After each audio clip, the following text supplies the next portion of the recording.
Lion Pride, Pissy Ball Weather. It's perspective mindset. Grand Rising Kings and Queens, gods and goddesses, lies and lioness. How y'all doing, man? I'm always in a state of retrospect and introspect, man. So I just come to speak. What are stresses? Anxieties, depressions, so forth and so on. It's all self-inflicted thoughts. I don't believe in stresses. I believe in stressful thinking. Because the moment I've ever said, you know what, fuck that shit, man, for real. I don't get out of that shit, ain't got nothing to do with me. And you stop giving it thought, immediately the stresses go away. Stress comes from the thinking, and the stress attacks the molecular structure. So you are changing your biology within the body. That's why you feel lethargic and tired, and you can't get up. You don't have the motivation to do things, and you want to give everything to therapists and pills, and you know what I mean. Don't put in no work for yourself. Basically, becoming an enabler. My perspective is, I believe that my apologies, individuals love holding on to hate and envy and whatever traumas because they don't want to release it to actually endure the pain and overcome whatever it is. See, people want to just be stuck in the emotion and stuck in the attachment of things. You know? They don't want to actually do the soul work to tap into the awareness of the emotion behind it. Let me give an example. I grew up very angry and distorted and confused because I had no man around me. So I went out and seeking manhood all on my own. Nonetheless, when it comes to this so-called insecurities I'm supposed to have, I'm a fucking man, I don't have insecurities. Very secure in everything, very confident in everything that I do. I had a woman in West Baltimore. I was in East Baltimore. I was put out of 7th grade at Lombard Middle School and got sent to Booker T. Washington for my rest of my 7th grade year and my 8th grade year of school. This is ultimately when the blood gang stuff happened and all that. Neither here nor there. I met a girl, and I pretty much, long story short, I did everything. I gave everything. I mean, it was stuff I didn't pay attention to. It's no different from your grandmother. You can never do no wrong in her eyes and shit. Like, it was all that. I started getting to the music thing real heavy. I was always running around freestyling, doing things with people. I never really was a rapper, but I always could spit and put the words together. I always ran my mouth. Anyway, long story short, man, this woman was the freakiest thing in West Baltimore, and I wasn't aware because I was an East Baltimore guy, suck for love ass nigga the whole time. She's fucking everything in my studio, you know what I mean? Everything that's going on. And I really loved her. I gave her everything, you know what I'm saying? And but she was promiscuous. She was a very confused individual who took her traumas and held on to them and used it as an excuse to continue to do whatever she do and claim anything, you know what I mean? As well as another woman I know likes to claim bi, which is confusing to me. It doesn't make sense. It's like you're confused because you're not bi. Either you're a lesbian or you're not. Now, I understand it's both unnatural, but for a motherfucker to really be in tune or try to take on both sexes, it's unnatural. So when you have thoughts of lesbianism, you cannot be with a man. You have thoughts of homosexuality, you should not be with a woman. It's no such thing as no bi. You just confused because you don't want to be with the man, so you go with the woman that looks like the man that puts on the same thing that the man gonna penetrate you with. It's just confusion.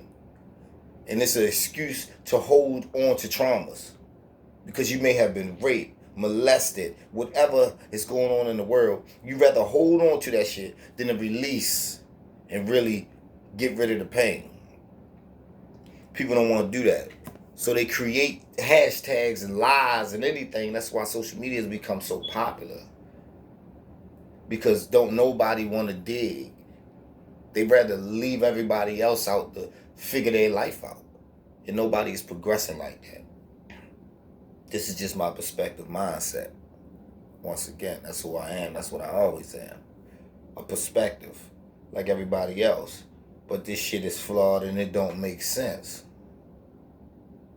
But however, man, people want to hold on to these traumas and use them as excuses for why they're acting the way they're acting. It's no longer misunderstanding or mistake, or every time you argue something, well, you know what I've been through when I was that. I don't give a fuck.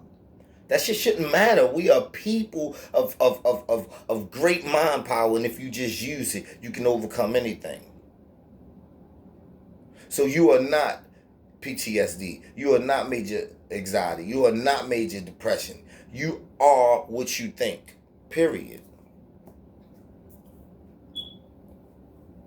So you hold on to it, you want to do it, and then you want to claim and do this and do that, and then everything somebody say is a rebuttal from what you already went through. You try to use the same tactics. Nobody wants to grow. Nobody wants to evolve.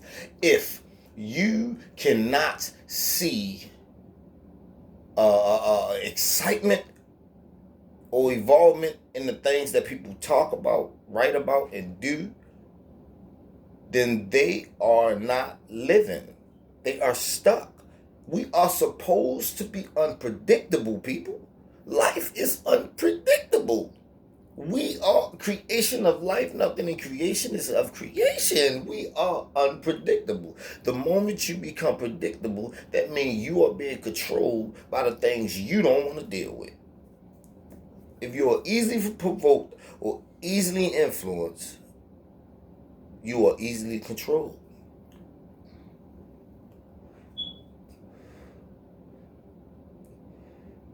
So when I'm with somebody, when I get with somebody, when I think about somebody, when I want somebody, I'm looking for in two measures.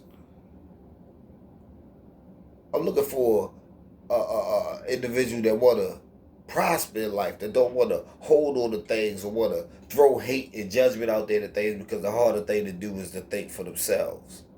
See, I'm not that guy. People want to hold on. So the point I'm making is, my trust issues began before then. Mother said she wasn't gonna hit me, told me come here, smack my ass anyway. You know, little minor things. Everything breeds up your perspective. But this woman really fucked me up to the point, because I gave everything. I mean, I did everything, and she was the only person that really like accepted me at that time, because I wasn't popular growing up.